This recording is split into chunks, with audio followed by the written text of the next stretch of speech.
In Lesson 2.2, we're going to be learning how to divide integers. We'll mostly represent this with number lines. First, let's look at a real-world problem.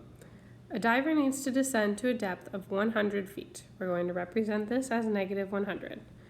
She wants to do it in 5 equal descents. How far should she travel in each descent?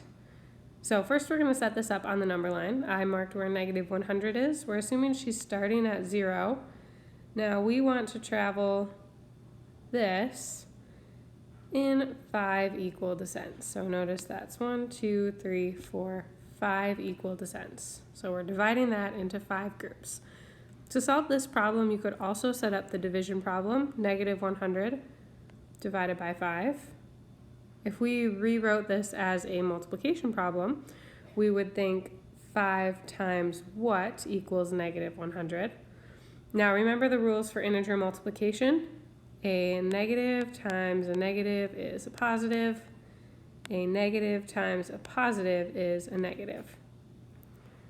So we have an answer of negative 100 and the divisor is positive. So we're going to look at this rule and we know that our answer is going to be negative. So since 5 is positive, the unknown factor must be negative. We know that 5 times 20 equals 100. So the rules for integer multiplication say that 5 times negative 20 equals negative 100. That means the diver should descend 20 feet in each descent. So notice each jump here is another negative 20 down. So using the process we just learned, let's find all of these quotients. I want you to pause the video, see if you can solve those 4 problems, and then play it back to see if you got it right. And let's keep in mind while we're checking these that a negative times a negative is a positive, and a negative times a positive, or a positive times a negative, is a negative. So positive 14 divided by negative 7, I know 14 divided by 7 is 2, positive divided by a negative is negative. Negative 36 divided by negative 9 is going to be positive 4. Negative 55 divided by positive 11 is going to be negative 5. And negative 45 divided by negative 5 is going to be positive 9. All right, looking at our answers here, let's make a conjecture. A conjecture is like an educated guess. All right, so let's make a conjecture about the quotient of 2 integers with different signs. So that means if I have a positive divided by a negative or a negative divided by a positive. Our answer, if they're different signs, is going to be negative. And then if we have 2 integers with the same sign, so negative divided by a negative, our answer is going to be positive. And a positive divided by a positive, our answer is going to be positive. So if they have different signs, negative, and same sign, positive. All right, so just a little side note up here. In the last slide, we were using the rules with multiplication, like positive times a negative equals a negative, to find the division rules and make a conjecture about the quotients of integers. We can also use multiplication to understand why division by 0 is not possible. So if we divide by 0, the answer is actually undefined, meaning it's not possible, it's not an answer. So think if we divide a number by 0, it's kind of like saying 0 times what number equals 5. We know whenever we multiply by 0, our answer is always 0. So we can't divide by 0 because nothing multiplied by 0 will equal something other than 0. Division by 0 is not possible.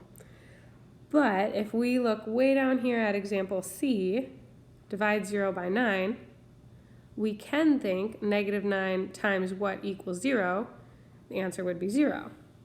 So we can think negative 9 times what equals 0, that what is 0, so our answer is just 0. So 0 can be the dividend, but it cannot be the divisor. We cannot divide by 0, but we can start with 0 and divide into any number of groups. All right, moving on from that side note, we're just going to practice some more division here. So looking back at example A, we have 24 divided by -3. Step 1 when dividing by integers is to determine the sign of the quotient. I have a positive and a negative, meaning I need another negative in our division sentence. So our quotient is going to be negative. Next step is to divide. I know 24 divided by 3 is 8, so 24 divided by -3 is -8. All right, in part B, I have -6 divided by -2. Determine the sign of the quotient. They are the same sign, so my quotient will be positive. And I know 6 divided by 2 is 3, so step 2, divide. -6 divided by -2 is +3.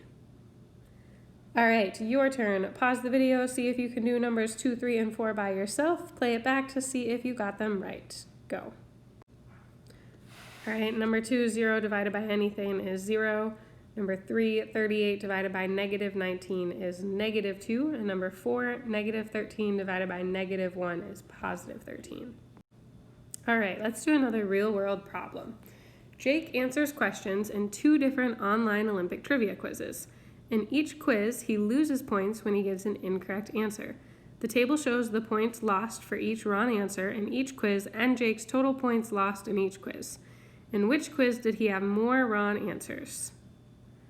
Well, let's see. We have the winter quiz, where there were -3 points for each wrong answer. His total points lost were -33. Then there was the summer quiz, where there were -7 points lost for each wrong answer. And the total points lost was 56. So we're going to set these up as division problems to see how many questions he got wrong to lose that many points. Our total, so our dividend in the first one, was -33.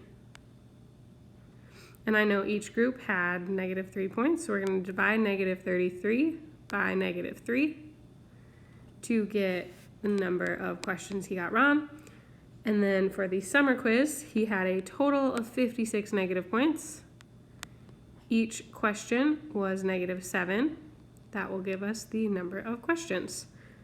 All right, so step 1, divide total points lost by total number points lost per wrong answer. So I know 33 divided by 3 is 11. -33 divided by -3, they have the same sign. So my answer is still +11.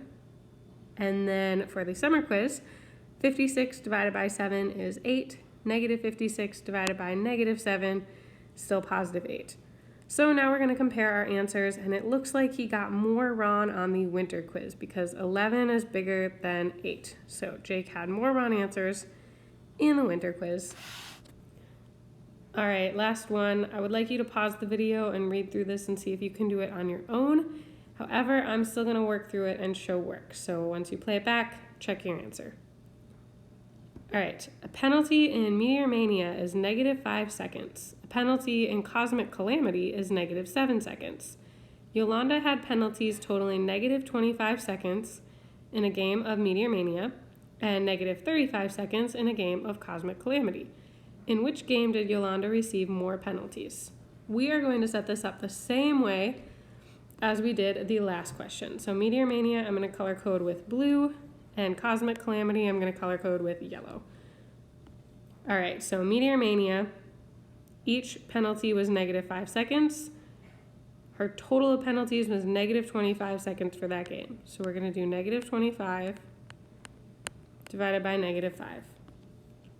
Cosmic Calamity, each penalty was -7. She totaled -35. So -35 divided by -7. All right, now we're going to solve both of these. I know 25 divided by 5 is 5. So -25 divided by -5 is still +5. 35 divided by -7. Sorry, -35 divided by -7 is also +5. So in which game did she receive more penalties? Trick question. She received the same amount of penalties in both. And here's our work proving it. Both games she had 5 penalties. You could say neither, or you could say both. or you could just say same. All right, your homework today is to do numbers 1 through 17 odd. Feel free to email me if you need any help.